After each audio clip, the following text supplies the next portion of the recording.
శ్రీమాత్రే నమః. ఆలయంలో ప్రదక్షిణ ఎందుకు చేస్తారు? దాని ప్రాముఖ్యత ఏంటో తెలుసా?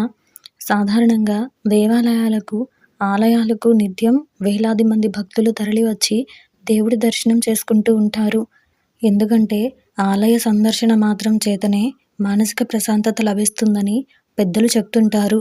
అలా భగవంతుడి నామస్మరణ చేసి ఆలయంలో కాసేపు అయినా ప్రశాంతంగా కూర్చుని తమ కోసం భగవంతుని వేడుకుంటూ ఉంటారు.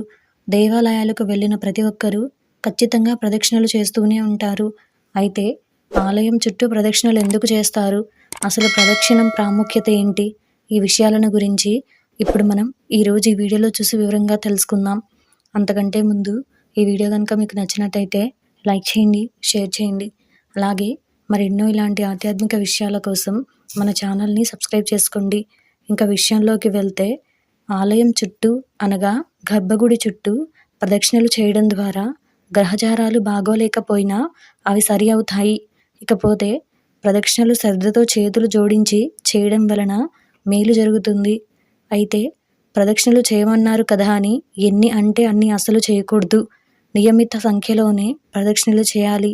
ప్రదక్షిణం అంటే ఏంటి అన్న విషయానికి వస్తే, ప్ర అంటే పాప నాశనమని, ధ అనగా కోరికలను నెరవేర్చుట అని, క్ష అనగా భవిష్యత్తు జన్మల నుంచి విమోచనమని, నా అనగా జ్ఞానం ద్వారా ముక్తి మార్గంలో పయనించాలి అని, ముక్తిని ప్రసాదించాలి అనే అర్థం. అయితే ప్రదక్షిణ ఎప్పుడూ కూడా ఎడమ నుంచి కుడివైపుకు చేయాలి. కుడివైపు శుభప్రదతను తెలపడమే గర్భాలయం కుడివైపుగా ఉంచి ప్రదక్షిణం చేయడం వలన అన్ని వేళలా సాయం, శక్తి, మార్గదర్శకం ఇచ్చి భగవంతుడు సన్మార్గంలో నడిపిస్తాడనే నమ్మకం. సాధారణంగా కూడా మనకు కుడి చేతికి ఉన్నంత బలం ఎడమ చేతికి ఉండకపోవడం మనకు తెలిసిందే. కాగా అలా మనం కుడివైపున అత్యంత ఎక్కువ ప్రయారిటీ ఉన్న ఐటమ్స్ పెట్టుకుని ఎడమవైపున లిస్ట్ ప్రయారిటీ ఉన్న వాటిని క్యారీ చేస్తుంటాం.